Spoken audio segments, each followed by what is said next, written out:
وہ سیدھا ہماری ایمبولینس کی طرف آنے لگا۔ جیسے جیسے وہ قریب آ رہا تھا میرے دل کی دھڑکن تیز ہوتی جا رہی تھی۔ جب وہ ہیڈ لائٹس کی روشنی میں آیا تو میرا سانس رک گیا۔ اس کے چہرے پر گہرا زخم تھا اور اس کی یونیفارم پر خشک خون کے دھبے تھے۔ وہ ہماری گاڑی کے سامنے آ کر رک گیا۔ چند لمحے خاموش کھڑا رہا، پھر اس نے آہستہ سے ہاتھ اٹھایا اور شیشے پر دستک دی۔ میں اور کاشف دونوں ساکت بیٹھے تھے۔ آخر میں نے ہمت کر کے کھڑکی تھوڑی سی نیچے کی۔ وہ آدمی دھیمی آواز میں بولا، مریض کو کہاں لے کر جا رہے ہو؟ میں نے جواب دیا، سول ہسپتال۔ وہ چند لمحے مجھے دیکھتا رہا، پھر آہستہ سے مسکرایا، لیکن اس کی مسکراہٹ میں کچھ عجیب تھا، جیسے وہ خوش نہیں بلکہ کسی راز پر ہنس رہا ہو۔ پھر اس نے وہ جملہ کہا جو آج تک میرے ذہن میں گونجتا ہے۔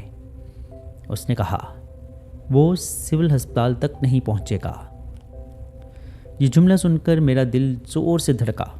میں نے فوراً کہا، آپ کون ہیں؟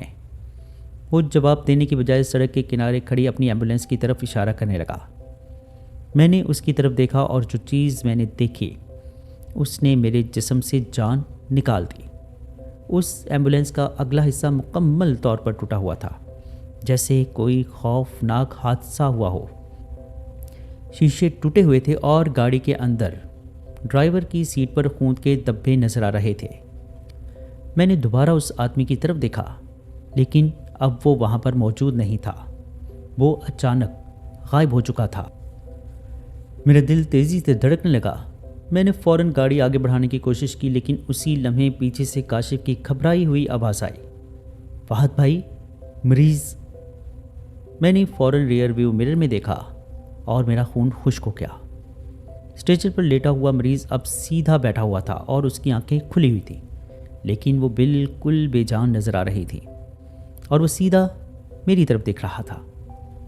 کاشف کی آواز کانپ رہی تھی، یہ ابھی تو بے ہوش تھا۔ مریض نے آہستہ آہستہ اپنا سر میری طرف موڑا اور پھر دھیمی آواز میں کہا، وہ ڈرائیور ابھی بھی سڑک پر ہے۔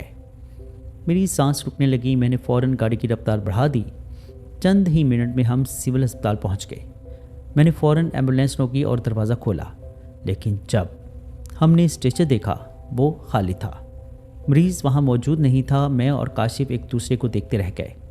ہم نے پوری ایمبولینس چیک کی، لیکن وہ آدمی کہیں نہیں تھا۔ اگلے دن میں نے اس واقعے کے بارے میں اسپتال کے ایک پرانے گارڈ کو بتایا۔ وہ چند لمحے خاموش رہا اور پھر آہستہ سے بولا، کیا تم نے اس ڈرائیور کے چہرے پر زخم دیکھا تھا؟ میں نے سر ہلایا۔ گارڈ نے گہری سانس لی اور پھر بولا، 2 سال پہلے اسی جگہ ایک ایمبولینس کا بہت برا ایکسیڈنٹ ہوا تھا۔ ڈرائیور وہیں مر گیا تھا۔ میرا دل زور سے دھڑکنے لگا۔ لوگ کہتے ہیں۔ وہ تھوڑا رکا اور پھر بولا کہ اس کی روح اب بھی رات کے وقت سڑکوں پر نظر آتی ہے اور کبھی کبھی وہ دوسری ایمبولینس کو روکنے کی کوشش کرتا ہے۔ اس رات کے بعد میں نے کبھی نائٹ ڈیوٹی نہیں کی اور نہ کبھی اس راستے پر ایمبولینس چلائی، کیونکہ آج بھی جب میں امیجنا روڈ سے گزرتا ہوں تو مجھے ایسا محسوس ہوتا ہے کہ شاید کسی بھی لمحے سڑک کے بیچ ایک ٹوٹی ہوئی ایمبولینس کھڑی نظر آ جائے اور اس کے سامنے خون آلود یونیفارم میں کھڑا ایک ڈرائیور مجھے روکنے کے لیے ہاتھ اٹھا رہا ہو۔ بڑھتے ہیں ایک اور سٹوری کی جانب۔ یہ سٹوری ہم سے شیئر کی ہے ارسلان حیدر نے۔ چلیے سنتے ہیں ارسلان حیدر کی سٹوری انہی کی زبانیں۔ میرا نام ارسلان حیدر ہے اور میں پنجاب کے شہر ملتان کا رہنے والا ہوں۔ میں عام طور پر ایسی باتیں کسی کو نہیں بتاتا، کیونکہ جو کچھ میرے ساتھ ہوا اگر میں خود نہ دیکھتا تو شاید کبھی یقین نہ کرتا۔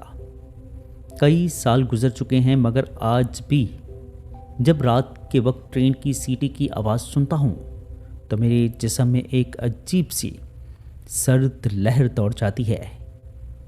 یہ واقعہ تقریباً 7 سال پہلے کا ہے۔ اس وقت میری عمر 25 سال تھی اور میں ایک پرائیویٹ کمپنی میں ملازمت کرتا تھا۔ ہمارے دفتر کا کام اکثر مختلف شہروں میں جانا ہوتا تھا اس سال مجھے کمپنی کی طرف سے خانیوال بھیجا گیا، ایک پرانے گودام کی انسپیکشن کے لیے۔ خانیوال ریلوے کا ایک بڑا جنکشن ہے، لیکن شہر سے کچھ فاصلے پر ایک پرانا تقریباً متروک ریلوے اسٹیشن بھی تھا وہاں پر، جسے لوگ اب استعمال نہیں کرتے تھے۔ کمپنی کا گودام اسی علاقے کے قریب تھا۔ میں شام کے وقت وہاں پہنچا۔ نومبر کا مہینہ تھا، ہلکی سی ٹھنڈ شروع ہو چکی تھی، سورج ڈھل رہا تھا اور آسمان پر نارنجی روشنی پھیل رہی تھی۔ گودام کی انسپیکشن مکمل کرنے میں کافی وقت لگ گیا اور جب میں فارغ ہوا تو اندھیرا تقریباً چھا چکا تھا۔ مسئلہ یہ تھا کہ اس علاقے میں شام کے بعد ٹرانسپورٹ بہت کم ملتی تھی۔ گودام کے چوکیدار نے مجھے بتایا کہ اگر میں سیدھا سڑک کی طرف جاؤں تو شاید کوئی وین یا رکشہ مل جائے، مگر اس میں کم از کم آدھا گھنٹہ لگتا ہے۔ پھر اس نے مجھے ایک اور راستہ بتایا۔ اس نے کہا اگر آپ اس پرانے ریلوے اسٹیشن کے پلیٹ فارم سے ہو کر نکل جائیں تو سیدھا شارٹ کٹ ہے، 10 منٹ میں آپ سڑک پر آ جائیں گے۔ میں نے اس طرف دیکھا، دور اندھیرے میں واقعی ایک پرانا پلیٹ فارم اور ٹوٹی ہوئی چھت والا اسٹیشن نظر آ رہا تھا۔ میں نے ہلکا سا ہنس کر کہا بھائی وہاں تو کوئی آتا جاتا بھی نہیں ہوگا۔ چوکیدار نے عجیب نظروں سے مجھے دیکھا اور بولا آتا جاتا تو نہیں، مگر لوگ کہتے ہیں کہ رات کو وہاں زیادہ دیر نہیں رکنا چاہیے۔ میں نے سمجھا وہ ویسے ہی دیہاتی انداز میں ڈرا رہا ہے۔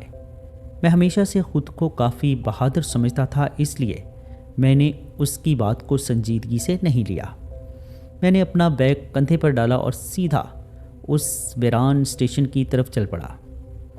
جیسے جیسے میں اس اسٹیشن کے قریب پہنچ رہا تھا، ماحول عجیب سا ہوتا جا رہا تھا۔ ہوا میں نمی اور زنگ آلود لوہے کی بو تھی۔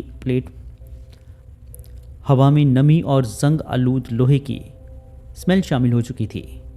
پلیٹ فارم کے اوپر لگی لائٹس میں سے زیادہ تر ٹوٹی ہوئی تھی، صرف ایک پرانا بلب ہلکا سا فلکر کر رہا تھا۔ چاروں طرف خاموشی تھی، ایسی خاموشی کہ انسان کو اپنی سانسوں کی آواز بھی غیر معمولی لگنے لگتی تھی۔ میں پلیٹ فارم پر چڑھا تو میرے قدموں کی آواز خالی جگہ میں گونجنے لگی۔ سامنے ٹکٹ گھر کی کھڑکی ٹوٹی ہوئی تھی اور اس کے اندر اندھیرا تھا۔ دیواروں پر پرانے پوسٹرز آدھے پھٹے ہوئے لٹک رہے تھے۔ میں نے موبائل نکال کر ٹارچ آن کی اور تیز قدموں سے چلنے لگا۔ اسی لمحے مجھے پہلی عجیب بات محسوس ہوئی۔ ریل کی پٹریوں کے اس پار جیسے کوئی سایہ سا ہلا ہو۔ میں رک گیا۔ چند لمحے تک میں اسے غور سے دیکھتا رہا۔ وہاں صرف جھاڑیاں تھیں۔ میں نے خود کو سمجھایا کہ شاید ہوا سے پتے ہلے ہوں گے۔ میں دوبارہ چلنے لگا۔ پلیٹ فارم کے بیچ میں پہنچا ہی تھا کہ اچانک مجھے لگا جیسے دور سے ٹرین کی سیٹی کی آواز آ رہی ہے۔ یہ سن کر میں چونک گیا۔ یہ عجیب تھا کیونکہ مجھے معلوم تھا کہ اس لائن پر کئی سال سے کوئی ٹرین نہیں چلی ہوگی۔ میں نے کان لگا کر سننے کی کوشش کی، چند لمحے تک کچھ سنائی نہیں دیا۔ میں نے سر ہلایا اور دل میں کہا شاید وہ آواز کسی اور جگہ سے آئی ہوگی، لیکن پھر وہ آواز دوبارہ آئی، اس بار پہلے سے بھی زیادہ واضح، ٹرین کی سیٹی کی آواز۔ میرا دل تیزی سے دھڑکنے لگا۔ میں نے فوراً پٹریوں کی طرف دیکھا، دور تک اندھیرا تھا، کہیں کوئی روشنی نہیں تھی۔ اسی دوران اچانک میرے پیچھے کسی کے قدموں کی آواز آئی۔ میں فوراً پلٹا، لیکن پلیٹ فارم خالی تھا، وہاں کوئی نہیں تھا۔ میرے رونگٹے کھڑے ہو گئے۔ ہوا پہلے سے زیادہ سرد محسوس ہونے لگی تھی۔ میں نے خود کو سنبھالنے کے لیے گہری سانس لی اور تیزی سے چلنے لگا۔ جیسے ہی میں پلیٹ فارم کے آخری حصے کے قریب پہنچا، میں نے اسے دیکھا۔ پٹریوں کے کنارے ایک بوڑھا شخص کھڑا تھا۔ میں یقین سے کہہ سکتا ہوں کہ چند لمحے پہلے وہاں کوئی نہیں تھا۔ وہ آدمی بہت پرانے انداز کے کپڑے پہنے ہوئے تھا۔ اس کے سر پر ریلوے کے ملازمین جیسی ٹوپی تھی اور اس کا چہرہ آدھا اندھیرے میں تھا۔ وہ بالکل خاموش کھڑا مجھے دیکھ رہا تھا۔ میں نے ہمت کر کے پوچھا بابا جی، یہاں سے سڑک کا راستہ کتنی دور ہے؟ وہ چند لمحے تک کچھ نہیں بولا، پھر آہستہ سے اس نے اپنا ہاتھ اٹھایا اور پلیٹ فارم کے آخر کی طرف اشارہ کیا۔ میں نے ان کا شکریہ ادا کیا اور چلنے لگا، مگر 2 قدم چلنے کے بعد میرے دل میں ایک عجیب سا خیال پیدا ہوا۔ میں نے پیچھے مڑ کر دوبارہ اس آدمی کو دیکھنا چاہا، لیکن اب وہ وہاں موجود نہیں تھا، بالکل نہیں۔ پلیٹ فارم خالی تھا۔ میرا دل جیسے ایک لمحے کے لیے رک سا گیا۔ وہ آدمی چند سیکنڈ میں کہاں جا سکتا تھا؟ وہاں کوئی سیڑھی نہیں تھی، کوئی دروازہ نہیں تھا۔ میرے ہاتھوں میں پسینہ آنے لگا۔ میں نے جلدی جلدی قدم آگے بڑھانے شروع کر دیے۔ اسی لمحے وہی ٹرین کی سیٹی ایک بار پھر مجھے سنائی دی، اس بار اتنی قریب کہ جیسے ٹرین بس چند سیکنڈ دور ہو۔ میں گھبرا کر پٹریوں کی طرف دیکھنے لگا، اور جو میں نے اگلے لمحے دیکھا وہ آج تک میری سمجھ سے باہر ہے۔ دور اندھیرے میں جیسے ایک پرانے زمانے کی ٹرین کی دھندلی روشنی نمودار ہو رہی تھی، مگر عجیب بات یہ تھی کہ پٹریاں زنگ آلود تھیں اور کئی جگہ سے ٹوٹی ہوئی تھی۔ اس لائن پر ٹرین آ ہی نہیں سکتی تھی۔ میری سانس رکنے لگی۔ ٹرین کی روشنی آہستہ آہستہ اب قریب آ رہی تھی، اور اس کے ساتھ مجھے ایک اور چیز نظر آنے لگی۔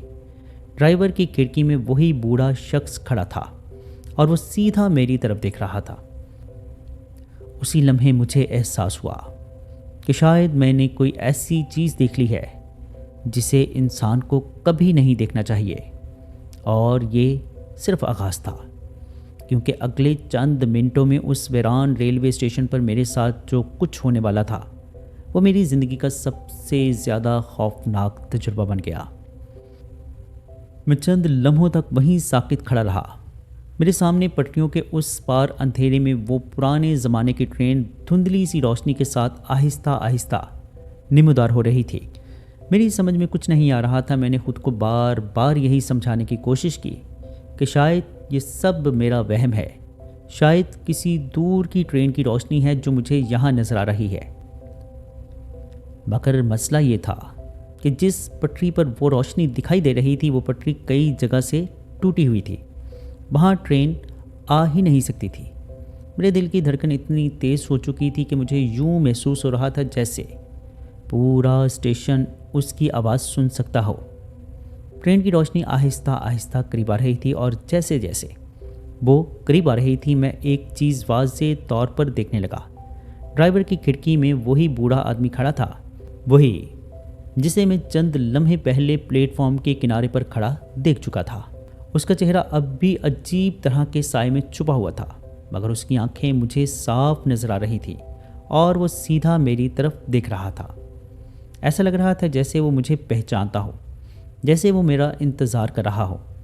میرے قدم خود بخود پیچھے ہٹنے لگے۔ اسی لمحے ٹرین کی سیٹی دوبارہ گونجی، مگر اس بار اس آواز میں کچھ عجیب تھا۔ یہ عام ٹرین جیسی آواز نہیں تھی، اس میں ایک ایسی کھردری گونج تھی جیسے کسی پرانی دھاتی چیز کو زور سے رگڑا جائے۔